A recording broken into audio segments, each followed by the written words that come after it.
Abra sua Bíblia no texto do Evangelho de Mateus. Evangelho de Mateus, no capítulo 28.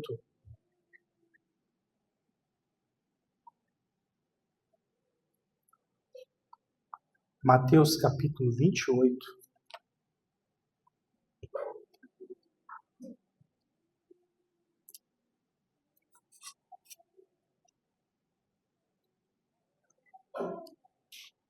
A partir do versículo 18 até o final, versículo 20. Temos por título do sermão nessa noite o imperativo e as provisões para o discipulado. O imperativo e as provisões para o discipulado. Assim diz então a palavra do Senhor, versículos 18, 19 e 20. Jesus, aproximando-se, falou-lhes, dizendo: Toda autoridade me foi dada no céu e na terra. Ide, portanto, fazei discípulos de todas as nações, batizando-os em nome do Pai, e do Filho, e do Espírito Santo, ensinando-os a guardar todas as coisas que vos tenho ordenado. E eis que estou convosco todos os dias, até a consumação do século. Amém. Oremos neste momento. Pai Santo, nós te louvamos nesta hora, Senhor, pelo tempo que nós estamos aqui na Tua presença, diante da Tua palavra. Pedimos, em primeiro lugar, ó Pai, que o Senhor venha abençoar, Senhor, os dízimos e ofertas que foram depositados para que sejam usados com sabedoria para a expansão do Teu reino, aqui em Pomerode e em outras regiões de Santa Catarina e no mundo inteiro. Pedimos ao Pai que o Senhor abençoe, Senhor, aqueles que têm investido a sua vida, os seus recursos na obra e na expansão do reino, para que eles sejam sempre frutíferos, sejam sempre ávidos, generosos, Senhor, pela causa do Senhor, e que o Senhor abençoe poderosamente, Senhor, abrindo das janelas dos céus e abençoando cada lar, cada vida, como uma resposta do Senhor, ó Deus, para o coração dos teus filhos, sobre o teu desejo de ver Cristo Jesus sendo pregado nos quatro cantos da terra. Abençoa esta igreja, Senhor. Abençoa a vida dos teus filhos, Pai, para que eles sejam prósperos e sejam ávidos pelo reino do Senhor. Abençoa também a ministração da palavra nessa noite. Sê conosco, Pai, nos ensina. É o que nós te pedimos, em nome de Cristo Jesus. Amém. O imperativo e as provisões para o discipulado. Vocês já devem conhecer a história de Jesus Cristo, no Evangelho de Mateus, Marcos, Lucas e João. Todos eles seguem o ritmo e todos eles parecem concentrar a sua atenção exatamente no ápice do ministério de Jesus Cristo, que é a sua humilhação, a sua morte, a sua ressurreição e aqui agora a sua comissão. Ele agora traz agora os discípulos e os transforma em apóstolos, e apóstolo vem da palavra apostoléu, que quer dizer enviado, e os envia para a grande missão de propagar o reino do Senhor por meio do discipulado, do batismo e do ensino, de tudo aquilo que o Senhor tem ordenado. Agora, eu gostaria de entrar em algumas particularidades desse texto. Eu poderia seguir a ordem natural, começando pelo versículo 18, falando sobre o que Jesus ganhou quando ele morreu e ressuscitou, se tornou o redivivo, mas eu gostaria de antes tomar o versículo 19 para tratar de uma questão de tradução aqui, meus irmãos. Veja que no versículo 19 nós temos ali um imperativo que rege exatamente os 3 versículos. Nós podemos ver ali que nós temos o verbo id, né? Você consegue ali, ide, portanto, fazer discípulos de todas as nações. Mas o imperativo não está depositado no verbo id.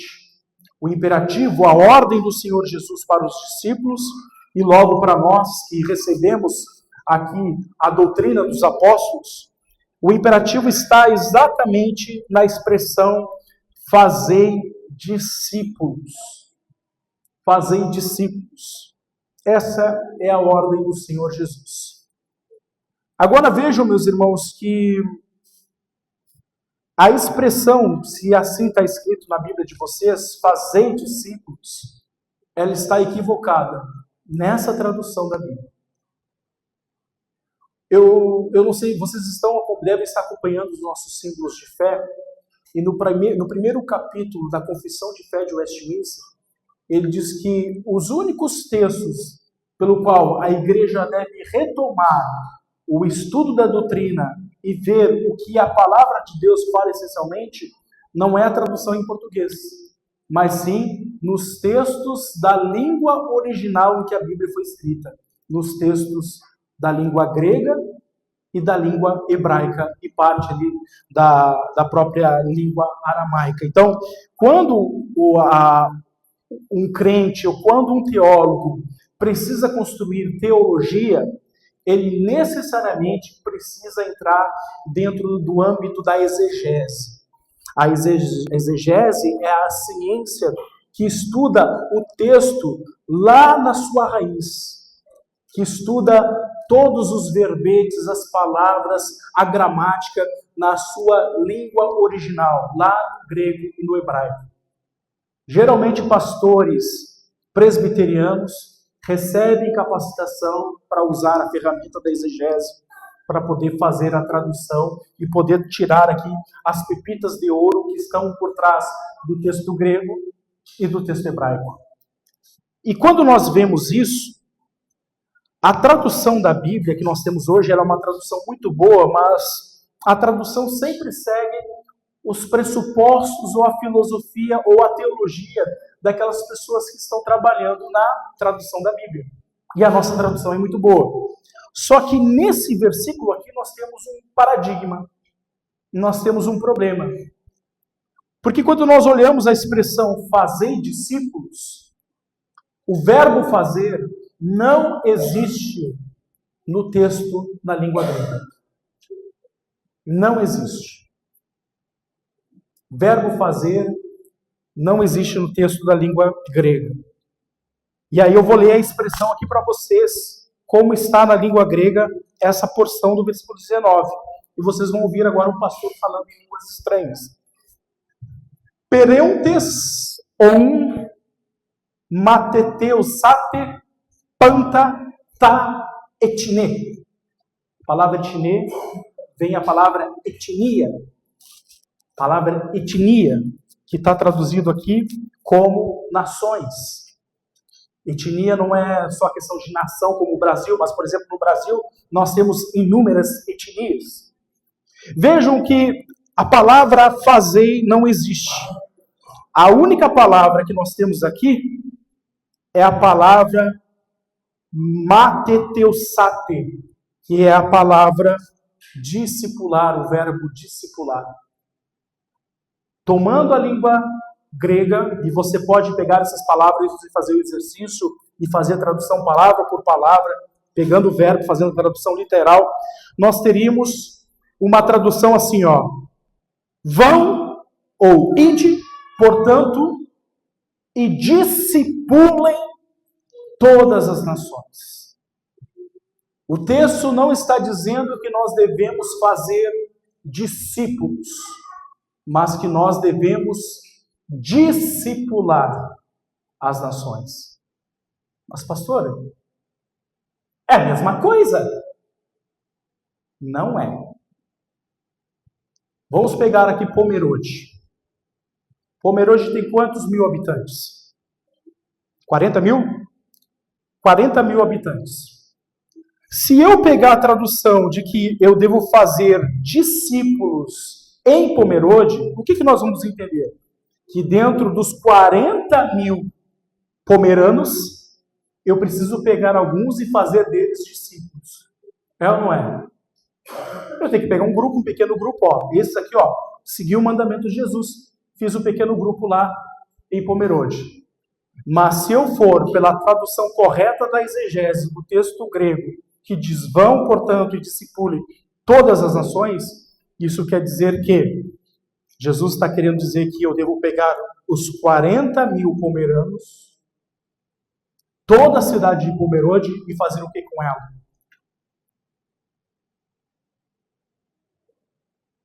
Discipular. Discipular. Discipular é ensinar. Discipular é fazer ele se tornar um servo do Senhor Jesus. Então vejam, meus irmãos, que a expressão aqui, bem traduzida, elas aumentam muito o trabalho. E alguém pode pensar assim, poxa, pobrezinho do pastor Lucas, né? Vai ter que trabalhar bastante. Eu quero dizer para você que essa grande comissão, a ordem, não é para o pastor Lucas, não é para o pastor Guilherme, é para uma pessoa que começa com duas letras, a letra E e a letra Eu. É você mesmo. Então a ordem do Senhor Jesus aqui, de fazer discípulos, é para todas as nações. E aqui nós podemos ver realmente, meus irmãos, que Jesus Cristo, ele deseja que todo o globo terrestre, todo o planeta, seja discipulado. É trabalhoso isso ou não? Poxa, e a gente olha, poxa, mas a igreja, pastor Guilherme, está sendo perseguida. Pobrezinha da igreja, a política se levanta contra a igreja, os movimentos sociais se levantam para a igreja, estão perseguindo a igreja. Coitadinho de nós estamos lá lutando para poder manter a igreja aberta, as pessoas estão lutando contra a igreja, mas Jesus quer que discipule, não pode, então nós temos que colocar o verbo fazer, porque se nós tivermos pequenos grupos, já está ok, atingimos a meta. Não. E muitas vezes nós olhamos para o contexto social, os problemas que estão acontecendo lá fora, e nos apavoramos, achando que a igreja do Senhor é uma coisa fraca, pequena. Mas o Senhor Jesus disse em Mateus 16, lá para aquele jovem discípulo chamado Pedro, tu és Pedro, e sobre esta pedra edificarei a minha igreja, e as portas do inferno não prevalecerão contra ela. A imagem que Jesus está dizendo é que o inferno ele está num certo tipo de cidadela, de fortaleza, e a igreja está do lado de fora, tentando arrombar o portão para entrar naquela cidadela e tomar posse daquilo, e tornar aquilo o reino do Senhor. Quando nós percebemos que a missão que Jesus nos entregou é uma missão de conquista, é uma missão de domínio para manifestar que o nosso Senhor Jesus governa, meus irmãos, fica muito mais fácil entender que a igreja de fato foi chamada para ser o grande reino do Senhor sobre os quatro cantos da terra. É uma linguagem muito interessante em Efésios, no capítulo 1, quando ele utiliza a linguagem do corpo, falando que a igreja é o corpo de Cristo, a plenitude daquele que enche todas as coisas. Ou seja, o próprio Paulo está dizendo que a igreja sendo o corpo de Cristo, Jesus Cristo, ele é a plenitude da igreja, a igreja a plenitude de Cristo, está querendo dizer que a igreja do Senhor vai consumir, vai permear, vai preencher todo o cosmos com a presença de Cristo. Hoje de manhã nós estávamos na escola bíblica e falávamos a respeito dos versículos que falam ali de Gênesis capítulo 1, versículos 26 a 28, mostrando que o homem e a mulher foram criados para dominar sobre a terra. E coisa linda, como nós vimos essa semana, aquela missão espacial, a Artemis 2, fazendo a volta, olhando o lado oculto da lua, e nós temos lá 4 evangélicos testemunhando a respeito de Cristo, contemplando a beleza do nosso Criador agora por lentes, no vácuo, vendo a beleza da lua, vendo a beleza da terra, testemunhando a glória de Deus, e os ateus aqui de braços cruzados tendo que ouvir crentes do outro lado ali, passando ali o cinturão, passando ali as extremidades da lua, dando glória a Deus no vácuo do universo. Como se Deus estivesse dizendo assim, olha, esse governo é do Senhor Jesus. A igreja na sua plenitude tomando não só os 4 cantos da terra, mas os 4 cantos do universo. Essa é a igreja. Por isso, meus queridos irmãos, embora nós estejamos aqui num pequeno grupo, aqui em Pomerode, meus irmãos, não percam a essência de que vocês são o pequeno grupo da pequena porção de fermento que Jesus usa lá na sua parábola do reino de Deus, comparado a uma porção de fermento que, colocado numa medida de farinha, faz fermentar e levedar toda a massa. Deus pode usar vocês poderosamente, meus irmãos, para fazer com que toda Pomerode venha conhecer a glória de Deus e venha ser discipulada para a glória do Senhor Jesus. Mas vejam, meus irmãos, que essa missão, ela traz algumas coisas. Ela nos manda ir e ela nos manda discipular. E o que é discipular? Discipular, em primeiro lugar, aqui ele vai falando que discipular é batizando as nações em nome do Pai, do Filho e do Espírito Santo. E como que nós vemos isso? Nós vemos, por exemplo, lá em Colossenses, no capítulo 2, versículos 11 a 12, as seguintes verdades, dizendo que em Cristo Jesus fomos circuncidados não por intermédio de mãos, mas no despojamento do corpo da carne, que é a circuncisão de Cristo, tendo sido sepultados juntamente com ele no batismo, no qual igualmente fostes ressuscitados mediante a fé no poder de Deus, que o ressuscitou dentre os mortos. Ou seja, aquele antigo sinal que existia no Antigo Testamento, que era o sinal da circuncisão, que o menininho no 8º dia tinha ali o prepúcio tirado, né, mostrando ali o despojamento da carne, colocando na carne dele o sinal da aliança de Deus com os homens, fazendo-os responsáveis pelas famílias. Paulo está dizendo agora em Colossenses que aquele sinal da aliança foi substituído pelo batismo. Agora não só os meninos devem receber o sinal da aliança, mas também meninos e meninas recebem o sinal do batismo como sinal do pacto, da aliança, para mostrar que na vida deles, eles foram sepultados com Cristo e ressuscitados com Ele na sua ressurreição. A questão de discipular tem a ver com batizar, mostrando que agora eles estão absorvendo uma nova natureza em Cristo Jesus. No versículo 20 diz que discipular é ensinar todas aquelas pessoas que estão sendo discipuladas a guardarem todas as coisas que Jesus Cristo tem ordenado. Alguém pode pensar que aqui é apenas vida de obediência, que é você fazer isso e não fazer aquilo, que é você dizer sim para isso e não para aquilo. Mas as questões que o texto está querendo dizer é que o texto quer nos ensinar a aprendermos sobre o que é viver em comunhão com Deus.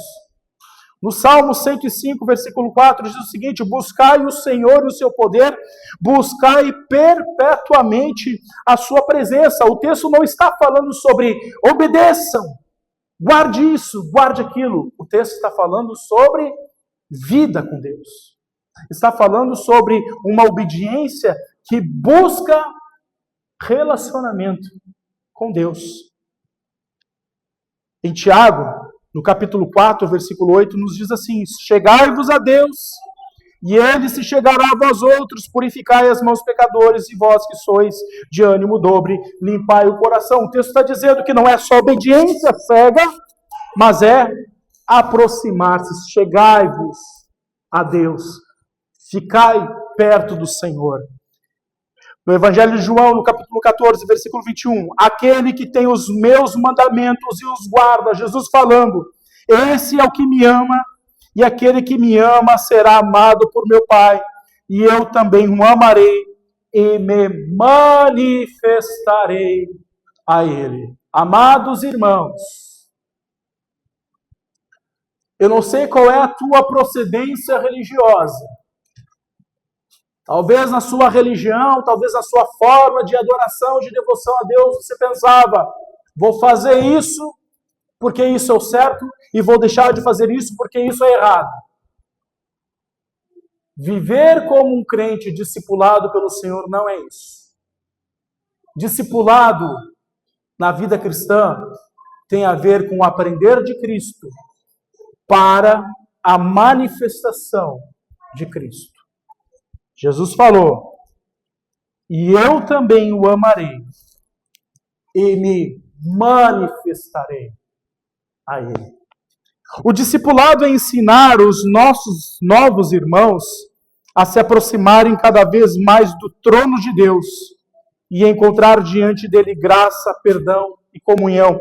E a fé aqui não deve ser visto como algo que torna a nossa relação com Deus apenas algo de obediência ou desobediência, mas a fé tem que ser visto como algo que nos faz vivos em relacionamento, saltando da camada da mecanicidade, saltando da camada do robozinho da fé, faço isso, não faço isso, entrego isso, não entrego isso, vou no culto, não vou no culto, saltando disso para uma comunhão viva, experimental com Deus.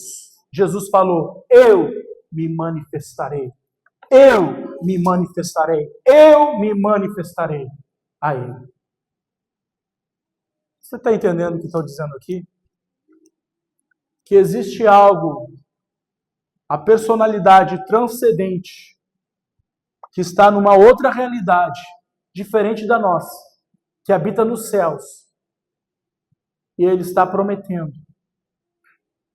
que não existem barreiras mais entre os céus e a terra, para que Ele não venha se manifestar como Cristo redivivo na nossa vida, no nosso dia a dia, nos nossos dilemas, nas nossas lutas, nas nossas respostas que nós precisamos todos os dias, nos nossos favores que nós precisamos todos os dias. Ele promete se relacionar. Por isso, meus irmãos, nós devemos entender que a igreja, ela não é uma fábrica de eventos. Vamos para a igreja para fazer isso, para fazer aquilo outro, aquilo outro. Não, igreja não é isso. Igreja, ela é uma formadora de discípulos. Eu sei que alguns de vocês estão passando pelo discipulado. Isso é ser igreja. É alguém ensinando para você como servir a Cristo e como garantir que Ele se manifestará a nós no nosso dia a dia, mostrando que Ele é um Deus vivo, presente no nosso dia a dia. Isso é discipulado. Agora vejam, meus irmãos, que Jesus fala disso, falou aqui de discipular as nações. Nós temos um grande trabalho em Pomerode. Temos um grande trabalho. Nós temos um grande trabalho no estado de Santa Catarina. Pomerode já tem que colocar a ideia. Jesus Cristo mandou discipular tudo. Tudo. Se tiver um canto, um bairro isolado em Pomerode, lá tem que ter pregação do Evangelho. Lá tem que ter discipulado. Lá tem que ter uma roda com uma Bíblia aberta, umas mesinhas, umas cadeirinhas, um cafezinho para a gente poder se alegrar, quem sabe um bolinho. E palavra, discipulado, falar de Cristo, oração, consternação, coração quebrantado diante de Cristo. Porque Ele diz: discipulai as nações, batizando, ensinando e fazendo guardar todas essas coisas. Agora vejam, meus irmãos, que nós temos aqui uma outra provisão. A igreja, ela não consegue por si mesma fazer esse trabalho com as suas próprias forças. Nós somos poucos. A igreja ainda está num processo de ascensão global. Nós temos lutas com governos, com filosofias, com movimentos sociais que tentam abafar a voz da igreja. Talvez porque a igreja ficou um pouco omissa em abrir a boca e dizer as verdades com clareza. A igreja ficou um pouco, vamos respeitar a opinião alheia. Jesus Cristo, ele é visto como um leão que ruge. Um leão, ele não respeita a opinião alheia. Se vocês verem Jesus Cristo no Salmo 110, pisando cabeças, ele não respeita a opinião alheia. O que ele diz é: eu sou o caminho, a verdade e a vida. E enquanto ele fala isso, ele vai pisando seus inimigos. Eu sou o caminho, a verdade e a vida. Quando você vê lá em Apocalipse, escrito na coxa dele, Rei dos Reis, Senhor dos Senhores, aquilo ali está escrito para que todas as pessoas que estão sendo pisadas por ele entendam que ele é o Rei dos Reis e o Senhor dos Senhores. É a última visão que os ímpios terão a respeito de Jesus Cristo. É a coxa de Cristo, trincada, dizendo Rei dos Reis e Senhor dos Senhores. Mas vejam como ele faz. Como que ele garante que essa missão, que parece aos nossos olhos impossível de realizar, como que ele garante que ele realizará nos nossos dias? E como ele garante que nós seremos efetivos na nossa missão? Em primeiro lugar, é o que está escrito ali no versículo 20, na parte B. E eis que estou convosco todos os dias até a consumação do século. Ele garantiu o quê? A presença dele diária com a sua igreja. Quando nós ministramos a ceia do Senhor, que a gente fala aqui que é um sacramento realizado em memória do Senhor, mas também é um sacramento realizado com a presença do próprio Senhor, garantindo que aqueles elementos trarão por meio da fé todos os nutrientes necessários para abastecer a nossa vida, para seguirmos como uma igreja militante. Ele garante isso. Ele garante também que ele estaria não só no movimento da ceia, mas todos os dias da nossa vida, aqui e agora, nesse momento, quando a palavra dele é publicada, no nosso lar, na nossa casa, em todos os momentos, o Espírito de Cristo habita em nós, ele viria e habitaria em nós e se manifestaria a nós. Mas qual outra forma que ele nos dá a garantia de que essa missão será cumprida e que existe um tempo estabelecido para o cumprimento dessa missão de todos os povos serem discipulados pelo Senhor? O versículo 18 nos diz: Jesus se aproximou dos seus discípulos. Mesmo eles duvidando ali no versículo 17, alguns adorando, outros duvidando, Jesus não esperou nem a dúvida sentar direito no coração. De forma respeitosa, ele desprezou a dúvida de alguns e ele disse: toda autoridade me foi dada no céu e na terra. Esse versículo a gente passa batido, a gente não entende o conceito dele. Mas existe uma teologia bíblica aplicada a essa verdade. Por exemplo, no profeta Daniel estava tendo uma das visões, no capítulo 7, versículos 13 a 14. Daniel disse o seguinte: eu estava olhando nas minhas visões da noite, e eis que vinha com as nuvens do céu, um como filho do homem, e dirigiu-se ao ancião de dias, e o fizeram chegar até ele. Foi-lhe dado domínio e glória e o reino, para que os povos, nações e homens de todas as línguas o servissem. O seu domínio é domínio eterno, que não passará, e o seu reino jamais será destruído. Irmão, se você pegar esse texto, essa profecia, essa visão do profeta Daniel, morre aquela ideia de que a igreja vai chegar no final dos tempos e vai dizer: ai, coitadinha da igreja, ela está sendo perseguida, está sendo quase destruída, Jesus volta logo porque a igreja está quase morrendo, porque a fé está desaparecendo da terra, coitadinho de nós. Não! A apostasia falada pelo Senhor Jesus que viria e que quase destruiria a igreja seria no tempo dos apóstolos. Tempo de grande tribulação, de grande perseguição. Viria no tempo dos apóstolos. O que nós temos agora é uma ascensão da igreja por causa de um domínio que foi entregue àquele que é chamado de o Filho do Homem. Veja a linguagem. O Filho do Homem se achega diante do ancião de dias. E esse ancião de dias lhe entrega todo domínio e glória e reino, para que os povos, nações e homens de todas as línguas o servissem. O seu domínio é domínio eterno, que não passará. Daniel está falando de algo que aconteceria no futuro. E agora, quando Jesus ressuscita dentre os mortos, ele chega agora proclamando exatamente a visão do profeta Daniel, dizendo que essa profecia está acontecendo diante dos vossos olhos. Ele diz: toda autoridade, ou seja, todo domínio, glória e reino me foi dada nos céus, no céu e na terra. Que céu é esse? É o céu das estrelas? Não, embora esteja no domínio de Cristo.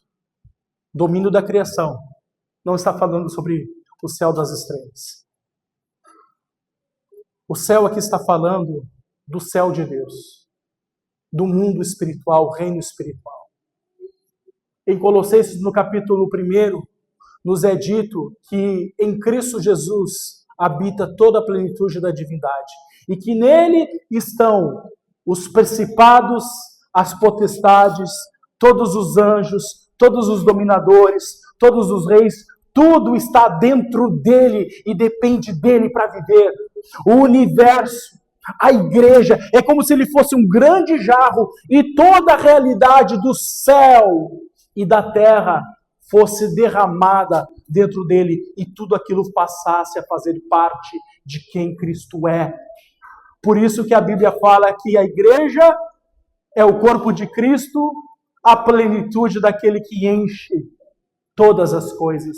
É por isso que quando nós olhamos crente indo lá para o espaço, crentes chegando em países dominados por religiões ou dominado por políticas que são contrárias à vida humana, nós vemos Cristo dominando em todas as áreas, crescendo. Por isso que quando nós vemos um ditador caindo, é Cristo dominando, vencendo seus inimigos. Por isso que quando nós vemos o Evangelho entrando em países com fronteiras fechadas, é Cristo dominando, fazendo o seu domínio sobre toda a terra. Para ilustrar isso um pouquinho mais, deixe-me trazer um exemplo. Vamos imaginar que você seja um dono de um imóvel. Você tem uma casa e você recebe uma família nessa casa. Você hospeda essa família nessa casa dizendo, olha, eu só quero que vocês cuidem a casa, mantenham a casa limpa. E eu vou voltar um tempo para ver o meu imóvel, porque o imóvel é meu, está no meu nome. E aí você volta depois de um tempo, a casa está toda pichada, as paredes riscadas, os móveis destruídos, mofo pela casa, a casa está destruída, um monte de sujeira na calçada da casa. O que você faria como dono da casa?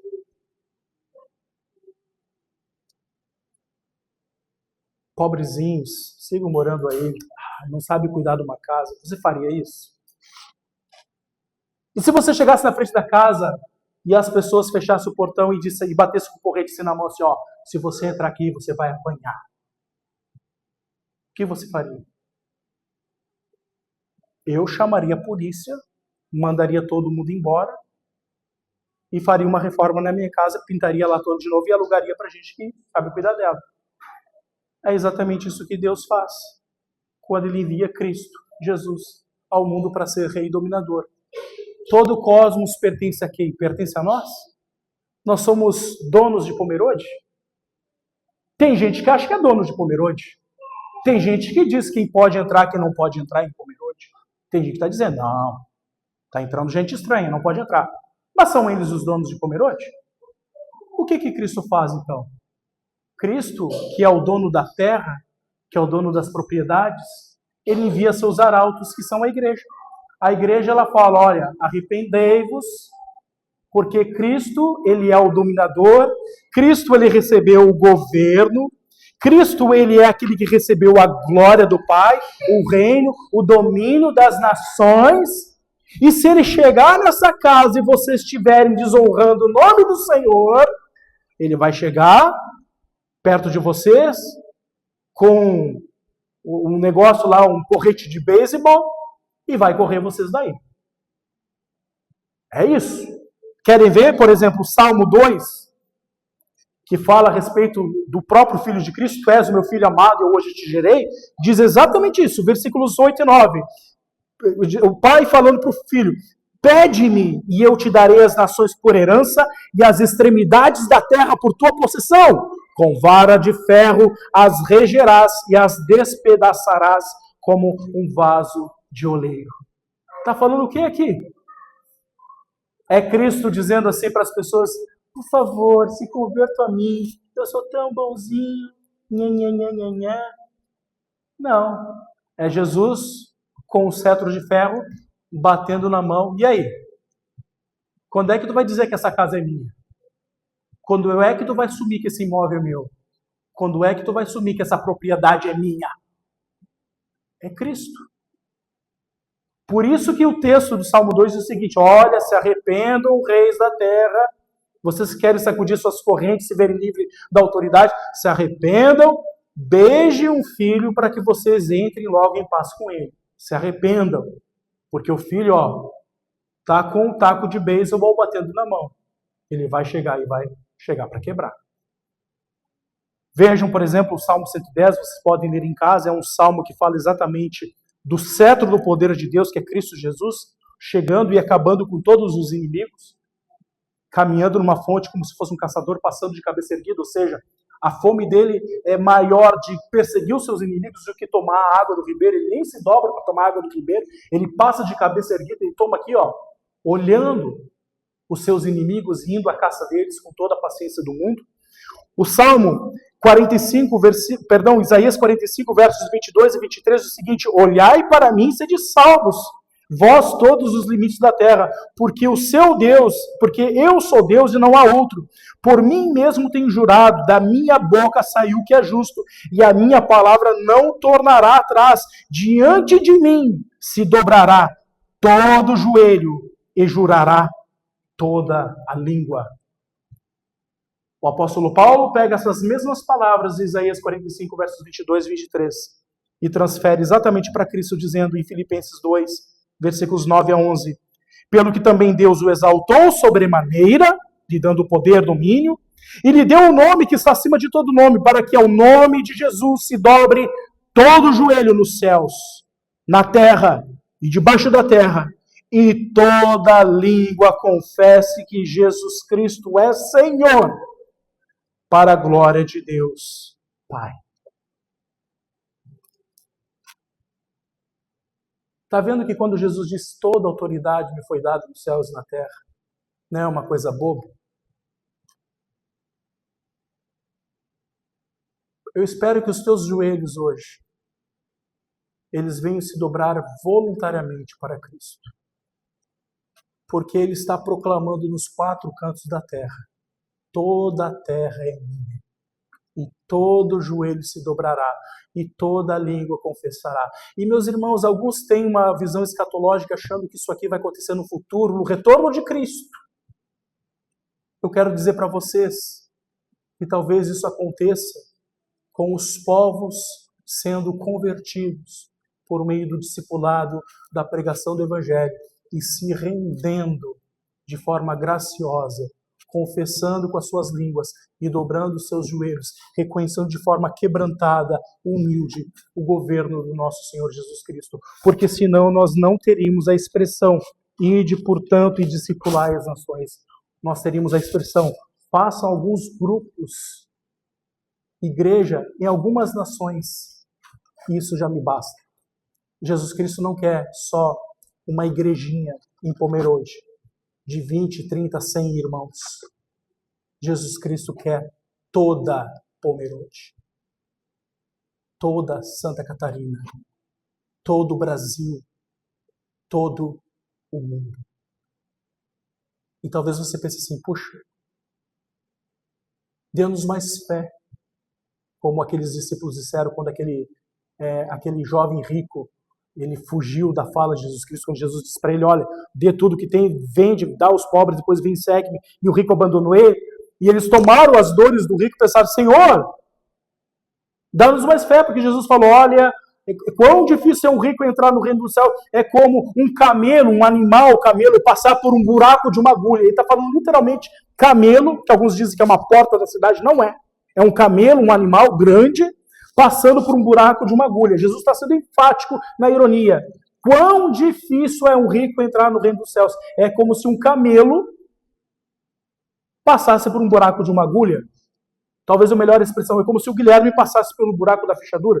Mas eu tirei todos os números graciosos que Deus coloca.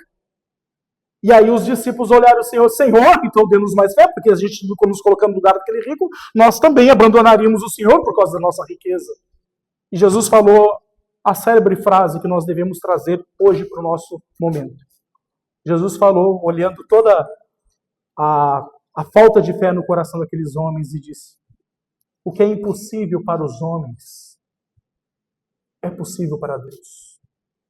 Você liga o noticiário todos os dias, só vê maldade e calamidade crescendo, né? E você vê as guerras e pensa: Jesus Cristo está próximo. Mas vejam, meus irmãos, Jesus Cristo nos deu uma missão grandíssima, que é pregar o Evangelho a todas as nações. As nações foram discipuladas? Então Jesus Cristo não está próximo. Porque isso também vai mudar a pregação de Pedro, que nós devemos pregar o Evangelho como se estivéssemos apressando a vinda do Senhor. E a vinda do Senhor está remetida exatamente a discipular todas as nações. Então, se nós ficarmos olhando as notícias ruins, o cenário político, olhando a direita e a esquerda brigando, será que é Lula, é Bolsonaro, o que vai acontecer? Ai, meu Deus, é o fim do mundo, ai, Jesus tem que voltar, ai, Jesus, ai, Jesus, ai, Jesus. Quando você ficar apavorado com a política, o que tem que retornar para você é: toda autoridade me foi dada no céu e na terra. Mas, pastor, a política no país, pastor, a economia, o preço da gasolina está subindo, o diesel está aumentando o valor do produto. Isso aí não é a volta de Jesus Cristo, a coisa está sucumbindo. Uma guerra lá com o Putin e com Vladimir. Agora outra guerra lá no Irã. Agora, vários tipos de sanções estão levantando no mundo, a Europa apavorada, o islamismo crescendo no mundo. O que vai estar acontecendo com a gente? O que vai acontecer? Uma bomba? O que vai acontecer, Senhor? Todo o poder me foi dado nos céus e na terra. Não tem emprego, pastor. A economia está ruindo. Toda autoridade me foi dado nos céus e na terra. Senhor, as crianças não dá para ter filhos porque o pensamento, a filosofia de mundo está estragada a mente das nossas crianças. Não quero mais ter filho, porque ter filho é ter trabalho, e eu vou ter um filho que vai ter uma mentalidade, uma filosofia de vida pervertida com respeito ao trabalho, com respeito aos valores, com respeito a ser um homem de Deus, uma mulher de Deus. Eu não quero ter filhos porque esse mundo está caótico. Toda autoridade me foi dada nos céus e na terra. Não é tempo de remir filhos, não. Não é tempo de deixar de trabalhar, não. Não é tempo de deixar de estudar, não.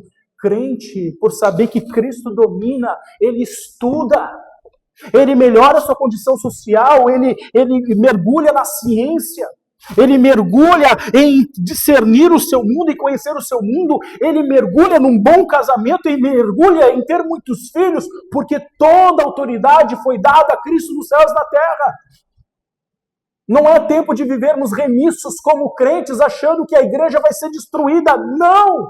Quem está com a luva de boxe vencendo no ringue é a igreja. As portas do inferno não prevalecerão contra a igreja. Nós não temos que esperar Cristo voltar para dar um golpe de misericórdia no queixo de Satanás, porque ele já foi expulso no seu domínio. Ele exerce esse domínio, ele faz alguma coisa, ele faz um estrago na igreja, mas todo o seu poder foi retirado. Jesus Cristo amarrou o valente. O valente está limitado no seu poder. Jesus Cristo fala no Evangelho de João, no capítulo 20, chegou a hora de expulsar o príncipe desse mundo, e ele foi expulso. Conforme Gênesis capítulo 13, versículo 15, Satanás teve a sua cabeça esmagada pelo próprio Cristo na cruz do Calvário. O seu poder de trazer prejuízos à igreja, às nações, foi cortado. Por quê? Toda autoridade me foi dada nos céus e na terra. Então, amados irmãos, vocês têm uma árdua missão. E diante dessa verdade, não é tempo de vivermos omissos, apavorados, quando forem convidados ou confrontados para fazer alguma coisa, para orar, para pregar, para ensinar, para discipular, porque nós não fazemos isso no nosso poder, meus irmãos. Jesus Cristo, ele falou, olha, se todo o poder me foi dado nos céus da terra, portanto, ide fazer discípulos. O poder não está no pastor Guilherme, não está no pastor Lucas, não está em você. O poder não está em nenhum de nós. O poder está nessa grande verdade, que Cristo nos comissionou. E debaixo do seu poder no céu e na terra, Ele tem poder para nos capacitar para fazer discípulos de toda parte, para pregarmos, ensinarmos, discipularmos, batizarmos e fazê-los aprender a guardar todas as coisas que Jesus Cristo tem ensinado, porque o próprio apóstolo Pedro nos chama de reino e nação, de sacerdotes. Não é só o pastor que é sacerdote aqui. Toda a igreja é um reino de sacerdotes. É o pequeno fermento que vai levedar toda a massa de comer hoje. E eu falo isso porque eu confio nessa verdade, que toda autoridade foi dada a Cristo no céu e na terra, e que é o desejo do coração ser conhecido por todos os poberanos, por todos os catarinenses e por todos os brasileiros, e sermos uma nação abençoada por causa do Evangelho. Amém? Amém. Vamos trabalhar então? O que vocês acham? Vamos pregar o Evangelho com autoridade, sabendo que Jesus ele é vitorioso. Isso aqui se chama teologia do domínio. Jesus Cristo domina. Tem inúmeros textos. Isaías capítulo 2, o texto de Mateus, de Salmo 24, Salmo 110, Salmo 1, Salmo 2. Jesus dominando, governando, com todo o controle. Se Ele tem todo o controle da minha e da tua vida, se Ele é quem nos capacita, nos dá os dons para pregar, ensinar e discipular, por que vamos viver omissos da nossa missão? Porque quem não cumpre a missão está indo contra essa verdade aqui, ó.